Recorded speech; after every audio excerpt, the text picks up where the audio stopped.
अस्सलाम वालेकुम व्यूअर्स, और दूसरे टीम की जाने से तमाम अहले इस्लाम को रमज़ान शरीफ की बहुत बहुत मुबारक हो। और चलिए आज की वीडियो को शुरू कर लेते हैं और जान लेते हैं कि आज का नाम क्या है और इसकी तफसीलात क्या है। अस्सलाम वालेकुम प्यारे व्यूअर्स, आज का नाम है सादिया। इंग्लिश में इसके स्पेलिंग बनते हैं SADIA। जिन्स लड़की है, ज़बान है अबरानी, मज़हब है मुस्लिम, मायनी है शहजादी और इसकी तफसील है सादिया नौरीन सादिया अहमद।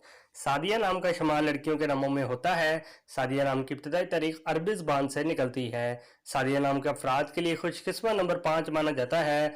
सादिया नाम का मतलब शहजादी है, जबकि खुशकिस्मत दिनों में जुम्मा और हफ्ता शामिल है। खुशकिस्मत वाली धातों में इंसों के हिसाब से लोहा शामिल है। सादिया नाम के अफराद के लिए मुआफिक रंगों में नीला और काला रंग शामिल है।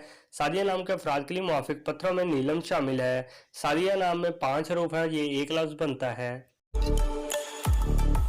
अपने नाम का मीनिंग जानने के लिए कमेंट बॉक्स में लिखिए, चैनल को सब्सक्राइब कीजिए, वीडियो को लाइक और शेयर कीजिए। Thanks for watching.